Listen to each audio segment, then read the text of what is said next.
Hi friends, welcome to my channel. இன்றைக்கி வந்து நம்ம வெட்டிவேரோட பயன்களை பற்றி தான் நம்ம பார்க்க போகிறோம். வெட்டிவேருக்கு வந்து நிறைய மருத்துவ பயன்கள் இருக்குது. ஆன்மீக ரீதியாகவும் இதை வந்து பயன்படுத்துகிறாங்க. அது எப்படின்னு பார்ப்போம். இது வந்து வெட்டிவேரோட பூவு.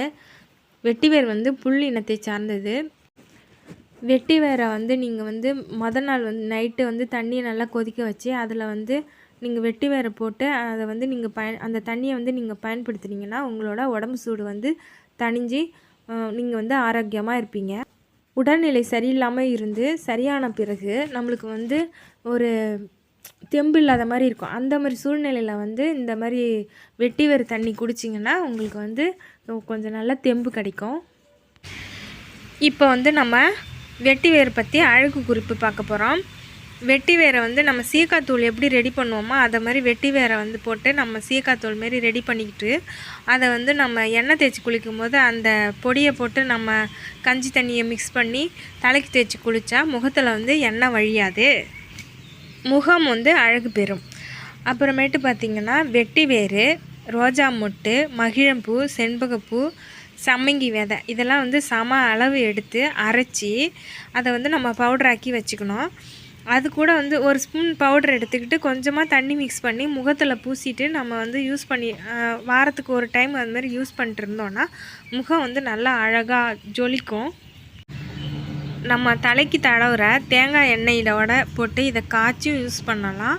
அல்லது வந்து காய்ச்சாமல் அப்படியே நைட்டு ஊற வச்சு ஒரு 2 நாள் வெயில் எடுத்து வச்சுட்டு அந்த எண்ணெயை நீங்கள் யூஸ் பண்ணிங்கன்னா உங்களுக்கு தலையில் இருக்கிற பொடுகு தொல்லை வந்து நீங்கும். தலையில் வந்து என்ன ஒரு டிசீஸ் இருந்திருந்தாலும் அது வந்து பூஞ்சை தொற்று எதாக இருந்தாலுமே இது வந்து தடுக்கும்.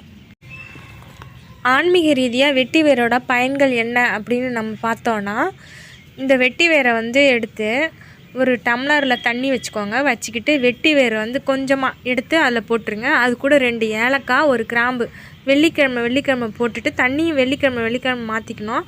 இந்த தண்ணியை வந்து என்ன பண்ணணும் அப்படின்னு பார்த்தீங்கன்னா, வீடு முழுக்க இந்த தண்ணி நல்ல வாசமாக இருக்கும். இந்த தண்ணியை வந்து நீங்கள் வீடு முழுக்க தெளித்து விட்டிங்கன்னா உங்களுக்கு வந்து மகாலட்சுமி வந்து உங்கள் வீட்டிலேயே நிரந்தரமாக இருப்பாங்க அப்படின்னு ஆன்மீக ரீதியாக சொல்லப்படுது.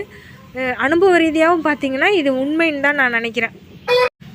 வெட்டிவேரில் மாலை செஞ்சு நம்ம அருகா இருக்குது இல்லைங்களா, அருகாப்படியில் சூரிய பலகை வச்சுருப்போம். அதில் வந்து நீங்கள் இந்த வெட்டிவேர் மாலையை போட்டிங்கன்னா அதன் மூலமாகவும் உங்களுக்கு மகாலட்சுமியோட அருள் கிடைக்கும். வெட்டிவேர் தலையணையும் வந்து பயன்படுத்தலாம். வெட்டிவேர் தலையணையாக பயன்படுத்தும் போது பார்த்திங்கன்னா தூக்கம் இல்லாமல் அவசப்படுறவங்களுக்கு வந்து நல்லா தூக்கம் வரும். சுவாச சம்பந்தமான பிரச்சனைகளும் தீரும். அதனால் வந்து வெட்டிவேர் எங்கே கிடைச்சாலுமே நீங்கள் விட்டுறாதீங்க. நல்லா பயன்படுத்தி அதோட பலனை அனுபவிங்க.